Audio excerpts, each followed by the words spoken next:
Welcome students. स्वागत है आप सभी लोगों का डिजिटल मार्केटिंग के हमारे इस कोर्स में। तो बच्चों, हम लोग पिछली क्लास के अंदर एक ई कॉमर्स वाली वेबसाइट बनाने के बारे में बात कर रहे थे और हम लोगों ने उस वेबसाइट के अंदर एक वू कॉमर्स का प्लगइन डाला था और हमने वू कॉमर्स का प्लगइन डाल के देखा था कि कैसे हम उसमें प्रोडक्ट्स ऐड करते हैं और किस तरह से वो पूरा प्रोडक्ट्स की डिटेल ऐड करके हम सारे प्रोडक्ट्स की इंफॉर्मेशन हम डालते हैं। अच्छा, अब जब हम वो प्रोडक्ट्स की इंफॉर्मेशन डाल रहे थे तो उसमें हमारे पास एक शिपिंग का ऑप्शन आया था। तो जरा उस शिपिंग के ऑप्शन को थोड़ा समझ लेते हैं एक बार हम फटाफट। तो मैं उसके लिए क्या करूंगा, अपने वू कॉमर्स में जाऊंगा, वू कॉमर्स वाला जो ऑप्शन है उसमें जाऊंगा और यहाँ पे आपको एक ऑप्शन मिलेगा सेटिंग्स का। सॉरी, सेटिंग्स पे गए। नाउ ये सेटिंग्स खुल गया। अब सेटिंग्स के अंदर हमारे पास बड़े सारे ऑप्शन आ रहे हैं। पहला ऑप्शन आ रहा है जनरल। देखो यार, वू कॉमर्स की सेटिंग पे जनरल में क्या है, पहला दे रखा स्टोर एड्रेस। यानी कि अगर आपका जो एड्रेस, जो भी आप कंपनी है, आपका कुछ एड्रेस है, आपकी कंपनी का वेयर हाउस है या उसका जो भी एड्रेस है, आप अपना एड्रेस यहाँ पे फिल कर सकते हैं। ठीक है। तो जो भी आपका कंपनी का एड्रेस है, आप वो एड्रेस यहाँ पे फिल करिए। ठीक है। उसके बाद यहाँ पे एक आता है सेलिंग लोकेशन, कि भाई आप जो भी ऑनलाइन प्रोडक्ट बेच रहे हैं, पहले तो आपने अपनी कंपनी का पूरा एड्रेस एड्रेस यहाँ डाल दिया।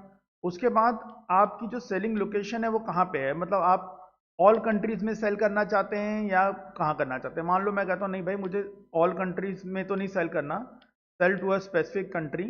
अच्छा, कौन सी स्पेसिफिक कंट्री के अंदर आपने करना है, तो मैंने यहाँ पे लिखा जी मुझे इंडिया में करना है, तो मेरा ये इंडिया कंट्री आ गई, मैंने इंडिया सेलेक्ट। ठीक है। और भी कोई कंट्री है तो आप उन कंट्रीज को भी सेलेक्ट कर सकते हो ना। उसके बाद शिपिंग लोकेशन, कि भैया पहले तो आप अपनी जो काम कहाँ कहाँ सेल कर रहे हो, कहाँ कहाँ पे भेजोगे सामान अपना, shipping to all countries you sell to या नहीं भाई। अब जैसे मान लो फॉर एग्जांपल सेलिंग में मैंने 4-5 कंट्रियां डाल दी, लेकिन मैं शिपिंग की फैसिलिटी सिर्फ 1-2 कंट्रीज के अंदर प्रोवाइड कर सकता हूं, तो मैं उनके नाम डाल सकता हूँ। फिलहाल मैंने बोल दिया ship to specific country only, और यहाँ पे मैंने बोल दिया जी इंडिया, तो यहाँ पे भी मैंने इंडिया को सेलेक्ट कर लिया। ठीक है। एक काम करता हूँ, ऊपर एड्रेस लाइन में कुछ लिख देता हूँ, जैसे मान लो मैंने ये लिख दिया C98 सुल्तानपुरी, जो भी एड्रेस मैंने डाल दिया। ठीक है। तो चलो जी, ये कुछ एड्रेस आ गया हमारे पास कंपनी का, और हमने ये बता दिया कहाँ कहाँ बेचेंगे। और डिफ़ॉल्ट कस्टमर लोकेशन अगर कुछ डालनी है तो डाल दीजिए, नहीं तो जैसे भी जो भी कस्टमर की डिफ़ॉल्ट लोकेशन क्या है वो आप चूज़ कर सकते हैं। ठीक है। Taxes and coupons. अच्छा, अब यहाँ पे क्या है, इनेबल टैक्सेस, यानी कि enable tax rate and calculation, यानी कि आप चाहते हैं कि टैक्स भी कैलकुलेट हो, rates will be configured and taxes will be calculated during checkout. तो ऑब्वियस बात, अगर आपको टैक्स अमाउंट पे लगाना है तो आप इसको ऑन कर दीजिए। अच्छा, इनेबल कूपन्स। अब कूपन्स का मतलब क्या होता है, जैसे आप देखते हैं ना, कई बार कोई बंदे शॉपिंग करते हैं तो उनको कूपन्स मिलते हैं, तो वो कूपन कोड लगाते हैं अपना, और कूपन कोड लगाने के बाद क्या होता है, उनका कुछ अमाउंट लेस हो जाता है। तो अगर आप ये कूपन कोड्स की फैसिलिटी देना चाहते हैं तो यह कर दीजिए enable the use of coupon codes, तो कूपन कोड्स का यूज बंदा कर सकेगा। अच्छा, उसके बाद कैलकुलेट, यहाँ पे दे रखा है कैलकुलेट कूपन डिस्काउंट सीक्वेंशली। अब देखो क्या कह रहा है, when applying multiple coupons apply the first coupon to the full price and the second coupon to the discounted price and so on. ठीक है। तो भाई इस तरह से आपने अगर सपोज करना, कई बार देखते हैं ना, कई बार हम लोग शॉपिंग करने के जाते हैं, कहीं पे लिखा होता है 50+30% डिस्काउंट, तो भाई वो उनका क्राइटेरिया यही होता है। तो वही कह रहा है कि अगर आपने मल्टीपल कूपन्स लगाए, अगर किसी शॉपिंग में किसी कस्टमर ने मल्टीपल कूपन्स लगाए, तो भाई उसका कैसे हिसाब किताब चलेगा वो। और अगर मैं वो मल्टीपल कूपन्स वाला स्ट्रेटजी नहीं फॉलो करना चाहता तो छोड़ दो उसको। करेंसी ऑप्शन, ऑब्वियसली हमारी इंडिया की INR चलेगा। अच्छा, करेंसी पोजीशन जो लेफ्ट रहेगा हमारा, और 1000 सेपरेटर, जैसे होता ना 7000 है तो 7,00, तो कॉमा चाहिए 1000 सेपरेटर में, डेसिमल सेपरेटर चाहिए, नंबर ऑफ डेसिमल प्लेसेस 2 रखे हैं मैंने। तो खैर मैं इसको करने के बाद सेव चेंजेस कर देता हूँ। ठीक है। तो मेरे ये जनरल वाले ऑप्शन के चेंजेस सेव हो गए। नाउ आ जाओ प्रोडक्ट्स में। अब जब प्रोडक्ट्स में आते हैं तो देखो, एक मिनट, प्रोडक्ट्स वाला, प्रोडक्ट्स में आता है। अब प्रोडक्ट्स का खुल गया देखो। अब प्रोडक्ट्स में आते हैं तो यहाँ पे आता है शॉप पेज। अब देखो वो कहता है कि जो आपका जो प्रोडक्ट का जो शॉपिंग वाला पेज है वो कौन सा है, शॉप पेज ये रहा। ठीक है। अच्छा, ऐड टू कार्ट बिहेवियर। अच्छा, यहाँ पे कह रहा है redirect to the cart page after successful addition. कि भैया बंदे को सीधा कार्ड पेज पे बार बार भेजते रहो, जैसे वो कोई कार्ड में आइटम ऐड करे तो आप ये चूज कर दो। पर मैं कहता हूँ कि नहीं भाई, एक बार वो सारा अपना जो भी आइटम सेलेक्ट करना कर ले, उसके बाद कार्ट ऑप्शन उसको अलग से मिलेगा, वो वहां जाके कार्ट ऑप्शन सेलेक्ट कर लेगा भाई। अच्छा, तो शॉप पेज का यहाँ पे काम हो रहा है, देखो ध्यान से भी। तो शॉप पेज आपका जो मल्टीपल पेजेस है उसमें एक शॉप का पेज भी था, कार्ड का बना दिया। प्लेस होल्डर इमेज, यानी कि शॉपिंग पेज में कितनी इमेजेस आपको दिखाई देंगी, वो दे रखी 7। उसके बाद मेजरमेंट, केजी में क्या मेजरमेंट है, वो अगर आपने कुछ डालनी है तो केजी में आपकी वेट की मेजरमेंट केजी में रहेगी, डायमेंशन सेंटीमीटर मीटर किस में रहेगा, वो आप यहाँ से यूनिट सेलेक्ट कर सकते हैं। ठीक है, इनेबल रिव्यू। अब आप चाहते हो कि आपके प्रोडक्ट का सामने वाला कस्टमर रिव्यू डाल सके, तो इनेबल प्रोडक्ट रिव्यू। अच्छा, show verified owner label on the customer review. अब सपोज मान लो क्या हो सकता है ना कि कोई बंदा मेरी वेबसाइट पे जाए और उल्टा पुल्टा कमेंट डाल दे। ठीक है, अब मैं चाहता हूं कि जो वेरीफाइड यूजर है ना वही रिव्यूज करेगा। तो show verified owner label on the customer, यानी कस्टमर के जो रिव्यूज आएंगे उसमें वेरीफाइड ओनर कौन से उनका आएगा। Review can only be left by verified owners. अगर मैं चाहता हूं कि नहीं जो वेरीफाइड ओनर्स है वही रिव्यू लेफ्ट कर सके तो इसको चूज कर लो, यानी कि कोई और दूसरा ओनर जो कोई भी बंदा बिना कुछ सामान खरीदे यहाँ पे रिव्यू नहीं डाल पाएगा। ठीक है, product rating, enable star rating on product, star rating should be optional not optional. जो भी आपको यहाँ पे चेंजेस समझ में आए आप उसको करिए, एंड देन आप प्रोडक्ट्स में ये सेव चेंजेस करिए। ठीक है, अच्छा उसके बाद यहाँ पे आपके पास एक ऑप्शन आता है टैक्स का, कि आप टैक्स के भी हिसाब किताब यहाँ देख सकते हैं। तो जैसे टैक्स वाले पे गएंगे तो भाई देखो, प्राइस एंटर्ड विद टैक्स, भाई आप चाहते हैं कि जो प्राइस एंटर हो विद टैक्स के साथ, तो yes I will enter price inclusive of tax, यानी जो प्राइस आएगा उसमें टैक्स भी जुड़ा होगा। No I will enter price exclusive of tax, तो भैया जो प्राइस है वो अलग दिखेगा और टैक्स कितना आया वो अलग, क्योंकि ये थोड़ा सही रहता है, क्योंकि कस्टमर को जो प्राइस मिल रहा है उस कस्टमर को ये पता लगना चाहिए कि हाँ भाई मेरे को जो प्रोडक्ट मिल रहा है वो इतने रुपए का मिल रहा है और उस पर जो प्राइस है वो इतना है, सॉरी टैक्स है वो इतना है, तो ये ठीक रहता है अपना। अच्छा, कैलकुलेशन बेस्ड और calculate tax based on customer shipping address, कि भाई कस्टमर के शिपिंग एड्रेस या बिलिंग एड्रेस क्या दे रखा है उधर, या जो भी बेस एड्रेस उसके हिसाब से कैलकुलेशन करनी है। मैंने फिलहाल बोला कस्टमर के शिपिंग एड्रेस, भैया कहाँ पे हम उसका पार्सल पहुंचाएंगे हम उस जगह के हिसाब से करेंगे। ठीक है, जैसे मान लो कोई बंदा, अब किसी का कोई फ्रेंड है, अब उसको वो बेंगलोर में है वो बंदा, लेकिन गिफ्ट भेजने वाला बंदा दिल्ली में बैठा हुआ है, तो वो दिल्ली वाला बंदा क्या करेगा भैया, उसने किसी इस हमारी वेबसाइट पे आके उसने ऑर्डर बुक कर दिया और शिपिंग एड्रेस जो है वो कहाँ का दे दिया, वो उसने अपने फ्रेंड का दे दिया। तो हम तो भैया टैक्स जो है शिपिंग एड्रेस के हिसाब से कैलकुलेट करेंगे। ठीक है, तो ये वो सारी टैक्स से रिलेटेड आपकी सारी कैलकुलेशन होंगी, तो वो आप देख सकते हैं क्या क्या करना है उसमें। नाउ यहाँ पे आते हैं शिपिंग ऑप्शन में। शिपिंग ऑप्शन हमने देखना था। अच्छा देखो, पिछली क्लास में हम लोग जो डेटा एंट्री करे थे उसमें एक शिपिंग ऑप्शन हमने देखना था। अब शिपिंग ऑप्शन में आएंगे यहाँ पे, तो देखो अभी फिलहाल शिपिंग जोन हमारी कुछ ऐड नहीं हो रखी, तो फिलहाल हम यहाँ पे ऐड जोन कर सकते हैं। ठीक है, तो मैंने यहाँ पे ऐड जोन करा, तो देखो अब यहाँ पे ना हमें जैसे यहाँ पे आ गए, अब सबसे पहले हमें जोन को कुछ नाम देना पड़ेगा। ठीक है,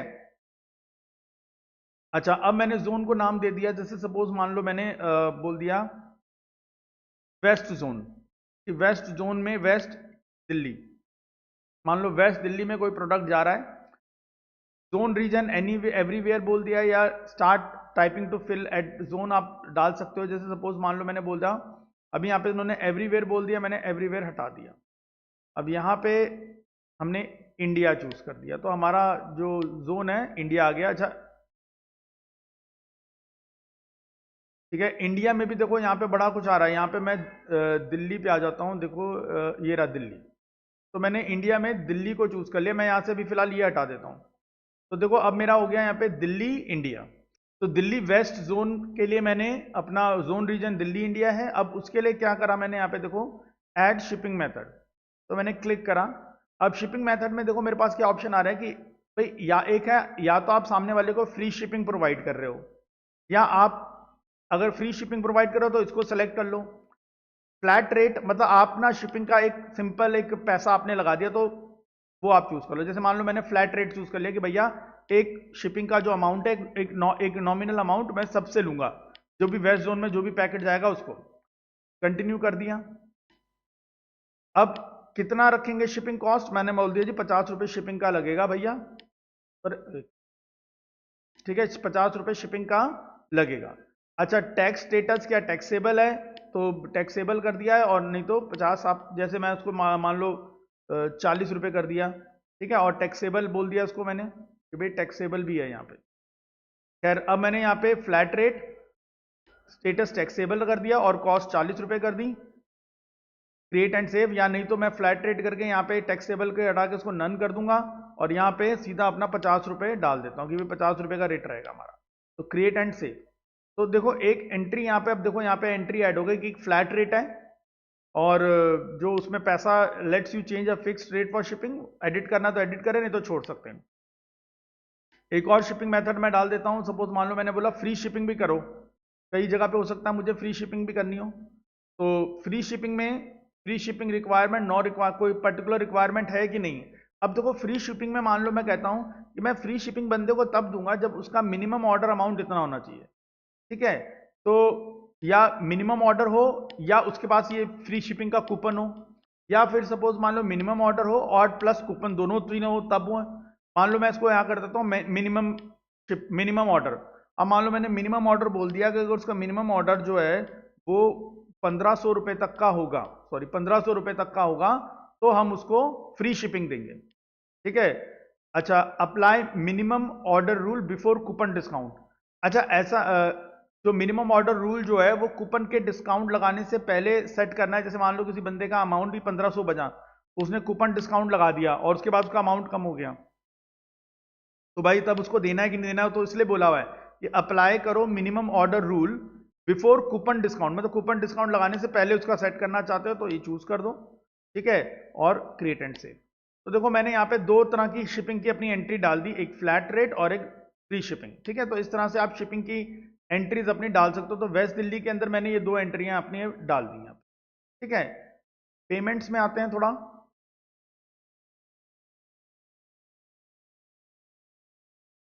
तो देखो पेमेंट के अंदर ना जैसे आप देखते हैं ना पेमेंट गेटवे होते हैं, जैसे यहाँ पे पेपाल है, जैसे कभी हम किसी वेबसाइट पे जाते हैं पेमेंट करने के लिए जाते हैं तो हम लोग क्या करते हैं, जैसे जैसे हम पेमेंट करेंगे तो कुछ अलग से एक थर्ड पार्टी सॉफ्टवेयर खुलता है ना, जहाँ पे आप credit card debit card UPI जो भी आप अलग अलग पेमेंट मोड्स हैं वो चूज करते हैं, ठीक है।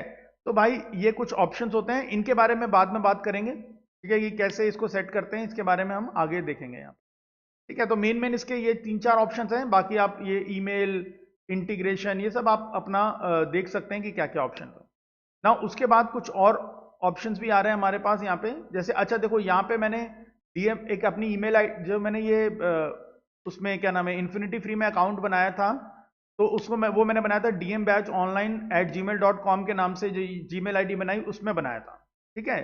तो इसलिए देखो ऑटोमेटिकली फिर यहाँ पे देखो वही जीमेल आईडी आ रही है, तो बोला नए ऑर्डर्स की सारी डिटेल इसमें आएगी, कैंसिल ऑर्डर्स की डिटेल भी इस ईमेल आईडी पे आएगी, फेल्ड ऑर्डर्स की डिटेल भी यहाँ पे आएगी, तो यहाँ पे सारी डिटेल्स इन ईमेल आईडीज पे आती रहेंगी। तो यहाँ पे आप देख सकते हैं कि क्या क्या, अगर आपने कुछ मैनेज करना है कि नहीं भाई यहाँ ना आए इधर कहीं और आए, तो यहाँ पे आप मैनेज करके उसको भी सेट कर सकते हैं। तो ये भाई व्यू कॉमर्स के आपने कुछ इंपॉर्टेंट स्टेप्स आपको देखने पड़ेंगे। अच्छा उसी वू कॉमर्स में अभी हम लोगों ने सेटिंग्स में जाके देखा काम, एक और ऑप्शन आ रहा है मेरे पास कूपन का, इस कूपन्स को भी देख लेते हैं। मैंने कूपन्स पे क्लिक करा, वू कॉमर्स के अंदर ही मुझे कूपन्स मिला। अब देखो हम लोगों ने कूपन कूपन के बारे में बात करी थी, तो भाई हमें ये भी पता करना है कि यार कूपन लगेंगे कैसे, कूपन भी कैसे लगाने हमने भाई, कूपन कैसे क्रिएट होंगे। तो आपने वू कॉमर्स में कूपन्स में चले जाना है, वू कॉमर्स में जाएंगे, यहाँ पे आपको कूपन्स मिलेंगे, कूपन्स पे चले जाइए, यहाँ पे ऐड न्यू कूपन कर दीजिए। अच्छा अब ऐड न्यू कूपन में आएंगे, अब यहाँ पे देखो पहले कूपन कोड लिखा मैंने, अब फॉर एग्जांपल मान लो मैं कूपन कोड लिख देता हूँ आशीष 40, मैंने कूपन कोड दे दिया आशीष 40, ये कूपन कोड है। अच्छा अब मैंने इसमें सेट करूंगा कि देखो जैसे जनरल फिक्स आइटम हो गया जो भी है। अच्छा अब ये कूपन कोड बना दिया मैंने आशीष 40। अब भाई ये कूपन कोड कहाँ पे लगेगा, बस अब इस कूपन कोड से क्या होगा, कोई फिक्स्ड डिस्काउंट फिक्स्ड अमाउंट मिलेगा, या परसेंटेज का डिस्काउंट होगा, या फिक्स अमाउंट डिस्काउंट होगा, या कुछ प्रोडक्ट डिस्काउंट होगा, क्या होगा। मान लो मैंने बोला परसेंटेज डिस्काउंट। अच्छा परसेंटेज डिस्काउंट मतलब कितना परसेंटेज डिस्काउंट। अब जैसे यहाँ पे कूपन अमाउंट बोल रहे हैं यहाँ पे कि भाई वैल्यू ऑफ द कूपन, अब यहाँ पे मैंने परसेंटेज डिस्काउंट लिखा तो मैंने 40 लिख दिया, तो इसका मतलब 40% का डिस्काउंट देंगे हम सामने वाले को।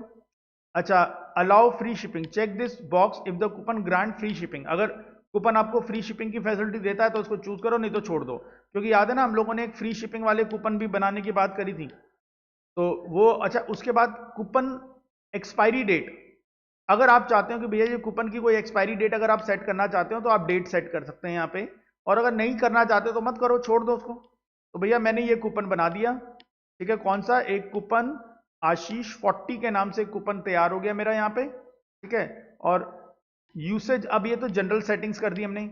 अब आता है यूसेज रेस्ट्रिक्शन कि भाई इस कूपन को कोई कितनी बार यूज कर सकता है।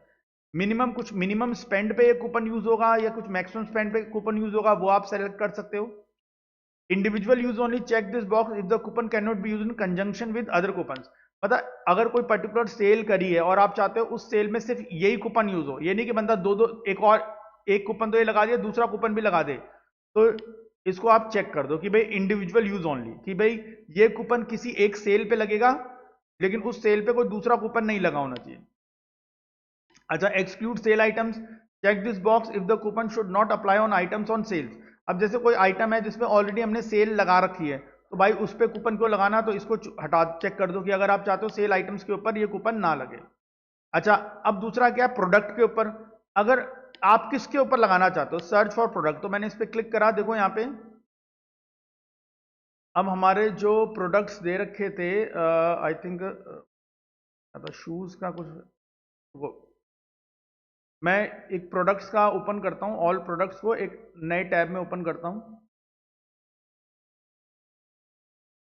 ठीक है। तो ये हमारा प्रोडक्ट्स हैं, और जैसे इसका कोड दे रखा WSS101, मैं देखता हूं इसको लगा के,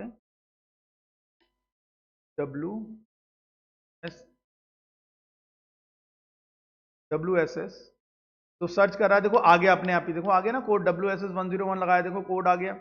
और किसी पर्टिकुलर, और किसी शूज के ऊपर आप लगाना चाहते हो तो वो चूज कर सकते हो। फिलहाल इस पे मैंने कोड तो नहीं डाला, वैसे मैं देखता हूँ स्पोर्ट शूज करके क्या ये चलेगा कि नहीं चलेगा, तो देख लेते हैं एस को। हाँ देखो, एक स्पोर्ट शूज का इसने अपनी तरफ से कोड नंबर 15 रखा हुआ है, तो वो भी लगा दिया मैंने।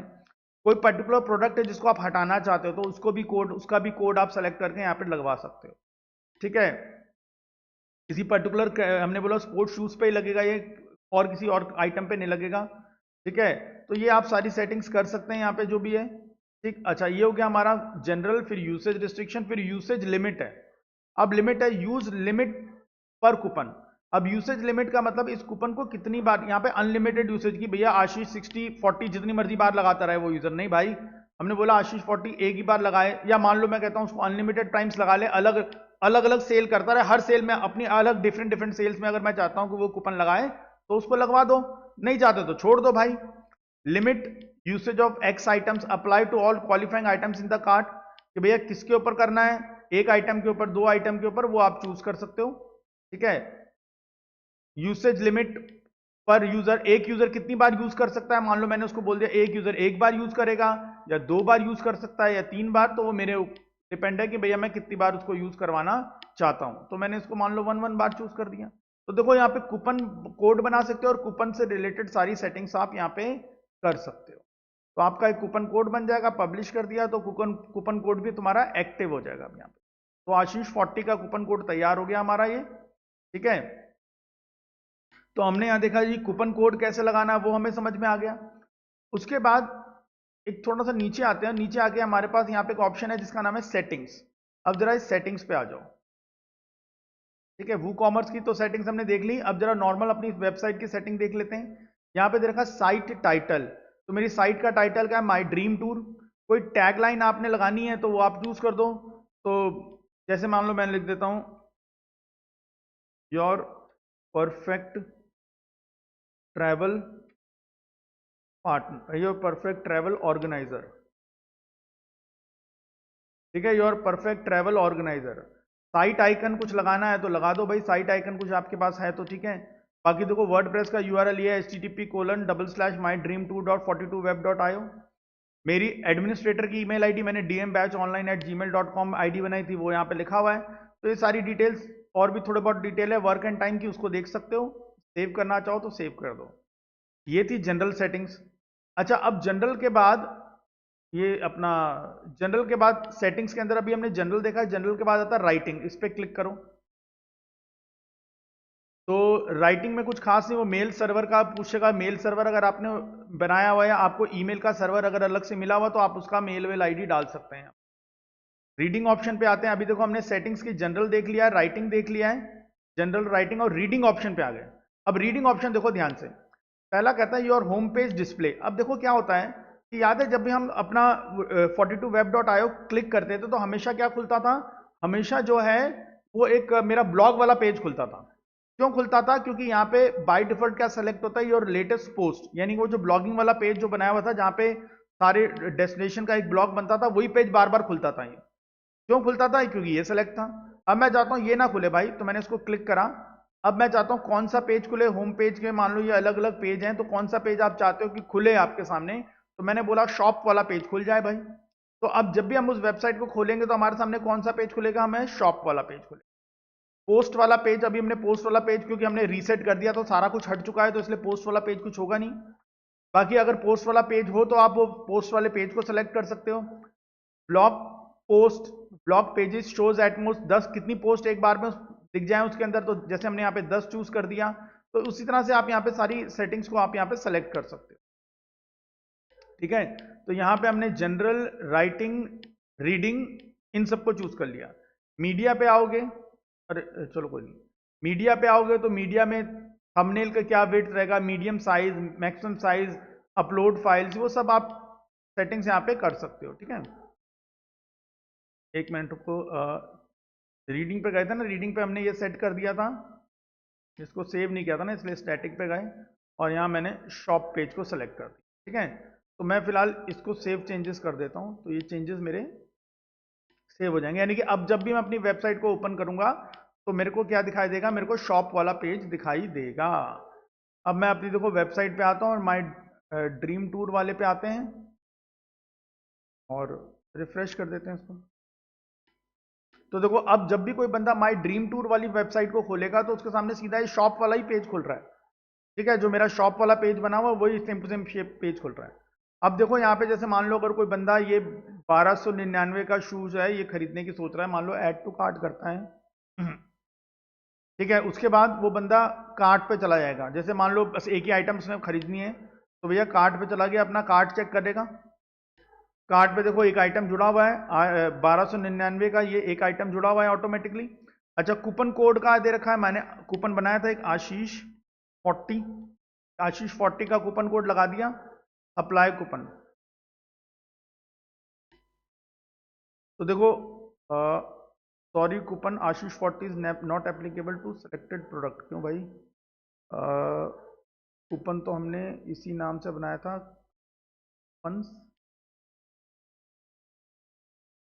और आशीष 40 बनाया था, और परसेंटेज डिस्काउंट रखा था, और एडिट पे जाते हैं जरा इस कूपन के, रिस्ट्रिक्शन पे गए थे।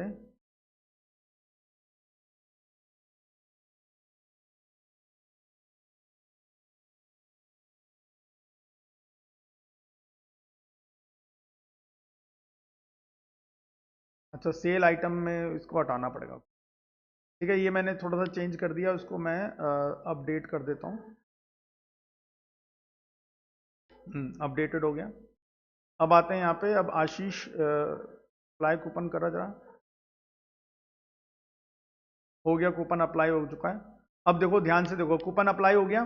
ठीक है, क्योंकि मैंने वहाँ पे ना बाय डिफॉल्ट चूज कर रखा था कि सेल वाली आइटम पे कूपन अप्लाई नहीं करना, जबकि ये आइटम सेल पे लगी हुई थी थोड़ी। ठीक है, तो अब मेरे पे कार्ड में डिटेल क्या है, सब टोटल क्या है 1299, कूपन आशीष 40 लगा जिसके कारण 519 रुपये का डिस्काउंट मिल गया। और अब यहाँ पे 779 इसका है, enter your address to view shipping option, तो कैलकुलेट शिपिंग करना है हमने यहाँ पे। तो कौन सी कंट्री में जा रहा है भैया, हमने बोला जी इंडिया में जाना है, ठीक है, इंडिया चूज कर लिया। फिर वो कहेगा कौन सी स्टेट में जाना है, हमने बोला दिल्ली, तो ये भाई दिल्ली चूज कर लिया। कौन सा उसमें है, मान लो मैंने बोला दिल्ली 85 कर दिया, या इसको वेस्ट दिल्ली करना है ना, तो 18 कर दिया, ठीक है। तो ये मैंने डाल दिया और मैंने बोला अपडेट करो जी। तो देखो अब शिपिंग का 50 रुपये ऐड हो गया, और जहां मेरा अमाउंट पहले, अब शिपिंग का ऐड करने के बाद अब कितना आ गया 829, ठीक है। तो देखो पूरा यहाँ पे बिलिंग विलिंग सब बन के आ गया तुम्हारा, और उसके बाद प्रोसीड टू चेकआउट करते हैं कि हाँ चलो जी ये पैसे भरने हैं, चलो। तो देखो अब यहाँ पे साइड में तुम्हारे पास फॉर्म आ गया, जहाँ पे first name, last name, company name, ये सारा कुछ भरोगे, तुम अपना डिटेल भरोगे ना, कहाँ भेजना है सारा कुछ भरोगे। और भरने के बाद आप यहाँ पे जैसे एक काम करता हूँ, यहाँ पे मैं सपोज ये डिटेल डाल दी मैंने, ठीक है, मैंने सारी डिटेल डाल दी। अब ये भी हो गया, प्रोडक्ट भी।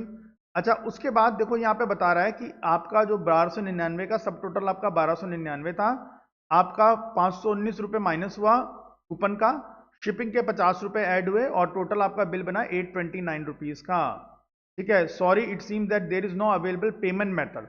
अब चक्कर क्या है, यहाँ पे कोई पेमेंट मेथड नहीं जुड़ा हुआ, इस कारण से आपको कोई पेमेंट मेथड यहाँ पे दिखाई नहीं दे रहा, ठीक है जी। अगर पेमेंट मेथड जुड़ा होता तो आ जाता। अब जैसे मैं यहाँ पे आता हूँ और एक काम करता हूँ, यहाँ पे वू कॉमर्स में गए, और वू कॉमर्स की सेटिंग में ही जाता हूँ मैं,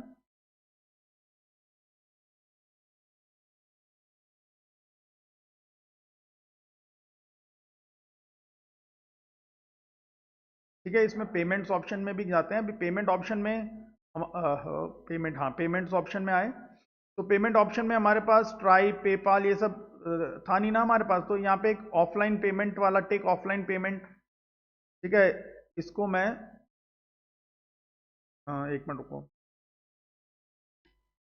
यहाँ पे एक सीओडी है, सीओडी को मैं इनेबल कर देता हूँ, ठीक है। अभी मैंने, क्योंकि भाई बाकी मैंने पेमेंट ऑप्शंस का कुछ मैंने डाला नहीं, तो मैंने सीओडी इनेबल कर दिए, ठीक है। अब देखें यहाँ पे, अब एक मिनट इसको मैं रिफ्रेश करता हूँ अगर, तो देखो यहाँ पे अब सारा कुछ मेरा एड्रेस भी आ चुका, मैंने सब कुछ सेट कर दिया। पे, अब यहाँ पे ऑप्शन पे विद कैश ऑन डिलीवरी और प्लेस ऑर्डर कर दिया मैंने। तो देखो जैसे मैं प्लेस ऑर्डर दबाऊंगा, तो अब मेरा ऑर्डर प्लेस हो गया। ओहो सॉरी, यहाँ पे वो हट गया था ना डेटा सारा, कोई नहीं, दोबारा मैं डालता हूँ। अब डेटा आ चुका सारा, हर जगह डेटा फिल हो गया, कंपनी नेम ऑप्शनल था, ठीक है। अब प्लेस ऑर्डर करता हूँ, वो मैंने रिफ्रेश करा था ना, तो उसमें हट गया था। तो देखो ऑर्डर मेरा प्लेस हो गया, चेकआउट में ऑर्डर प्लेस हो गया, ऑर्डर नंबर मेरा 23 है, आज 2 जनवरी 2026 को करा है। ये ईमेल मैंने चेंज नहीं करा था, तो मेरा ये ईमेल रहना, बाकी कस्टमर का ईमेल अपना डालना होगा उस फॉर्म में। और टोटल अमाउंट इतना, cash on delivery, order detail बता दिए, वाइट शूज आएगा भैया, ये पूरा देखो, पूरा बिलिंग एड्रेस, शिपिंग एड्रेस पूरा बन के तैयार होके यहाँ पे आ गया आपके सामने, ठीक है। तो ये देखो A to Z हमने पूरा बना के देख लिया कि किस तरह से सारा यहाँ पे काम होगा, ठीक है।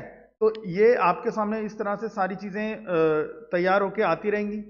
अब मान लो मैं प्रोडक्ट्स अपना ये वू कॉमर्स में जाता हूँ अपना, और ये अपना प्रोडक्ट्स में अपना, एक मिनट जो ऑर्डर्स में आते हैं, वू कॉमर्स में गए, और अब यहाँ पे वू कॉमर्स में यहाँ पे होम तो हमने देख लिया, यहाँ पे ऑर्डर्स ऑप्शन है, इस ऑर्डर्स ऑप्शन पे क्लिक करते हैं, ठीक है। क्योंकि इस एडमिन पैनल का कंट्रोल तो मेरे पास भी रहेगा ना, तो मैं अपने इस ऑर्डर्स ऑप्शन पे गया हूँ।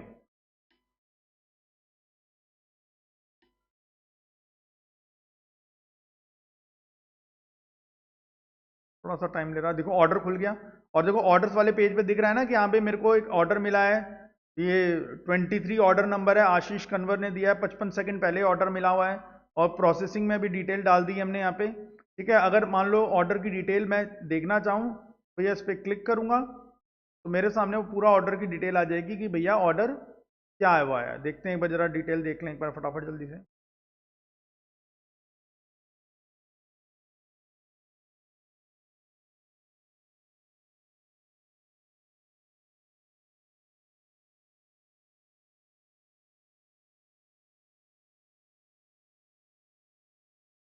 तो ये देखो मेरे को सामने वाले को सारी डिटेल मिल गई कि ऑर्डर नंबर 23 है, ठीक है। देखो payment via cash order, customer का आईपी ये था है, और देखो इस तारीख को ऑर्डर हुआ, ठीक है, कस्टमर का नाम ये था, देखो पूरी डिटेल बन के आ गई ना, यहाँ देख रहे हो यहाँ पे, और ये वाला शूज दिया था, इतना डिस्काउंट हुआ, फ्लैट रेट, सारा कुछ A to Z देखो यहाँ पे सब कुछ बन के आ गया यहाँ पे।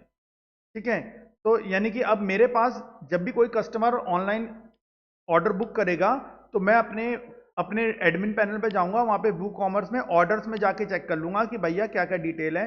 अब देखो कस्टमर भी ऐड हो गया होगा, कस्टमर में जाके देखो, अगर मैं कस्टमर्स पे क्लिक करता हूं, जैसे अभी हमने ऑर्डर्स में जाके देख लिया, ऑर्डर्स मिल जाएंगे। अब कस्टमर में जाते हैं तो देखो ये कस्टमर्स की डिटेल भी आ जाएगी। देखो अभी मेरे पास सिर्फ एक ही कस्टमर है, आशीष कन्वर, यूजर नेम अभी फिलहाल एडमिन है क्योंकि मैंने अपने ही से करा है ना, तो डिटेल देखो सारी आ गई यहाँ पे। ठीक है, तो यहाँ पे टोटल अभी, क्योंकि देखो टोटल स्पेंड 0 0 क्यों आ रहा है, क्योंकि अभी कुछ पैसा वैसा कुछ आया नहीं ना, कुछ ट्रांजेक्शन हुई नहीं है पूरी, तो इसलिए अभी ऐसा दिखा रहा है। बट हाँ, ये कस्टमर की डिटेल मुझे दिखा रहा है अभी फिलहाल यहाँ पे। ऐसे आपके कूपन्स को डिटेल, कूपन्स कौन कौन से बने हैं, कूपन्स पे आओगे तो आपको कूपन्स दिख जाएंगे। अभी फिलहाल एक आशीष 40 नाम का ही कूपन बना हुआ है। ठीक है, और 15 आईडी और 17 नंबर प्रोडक्ट, 15 आईडी और 17 आईडी वाले प्रोडक्ट के ऊपर ये कूपन कोड लगा हुआ है। तो इस तरह से मुझे कूपन्स की भी जानकारी मिल गई अपना यहाँ पे। ठीक है, तो वू कॉमर्स में जाके मैंने यहाँ पे कूपन्स देख लिए, रिपोर्ट्स होंगी अलग अलग, आप ये सब चीज़ों को वन बाय वन अपना चेक कर सकते हैं। तो देखो बच्चों, हम लोगों ने वर्डप्रेस का इस्तेमाल करके 3 तरह की वेबसाइट बना के देख ली। एक वेबसाइट जिसमें ब्लॉगिंग की वेबसाइट थी, एक जो हमारी वेबसाइट थी जिसमें हम एक कंपनी वेबसाइट बना रहे थे जिसमें सिंपल हम अलग अलग पेजेस ऐड कर रहे थे, और एक वेबसाइट हो गई हमारी वू कॉमर्स की वेबसाइट, ई कॉमर्स वाली वेबसाइट हमारी। ठीक है, तो आज की क्लास हम यहीं फिनिश करते हैं। नेक्स्ट क्लास में मैं आपको एक मेन्यूज के बारे में बताऊंगा यहाँ पे, एंड देन उसके बाद हम लोग जो, मैं आपको एक टास्क दूंगा ताकि आप उस टास्क को परफॉर्म करके अपनी एक प्रॉपर फुल फ्लेज वेबसाइट बना सकें। ठीक है, so that's all for today's class. Thank you very much, have a nice day. मिलते हैं आपसे नेक्स्ट क्लास में।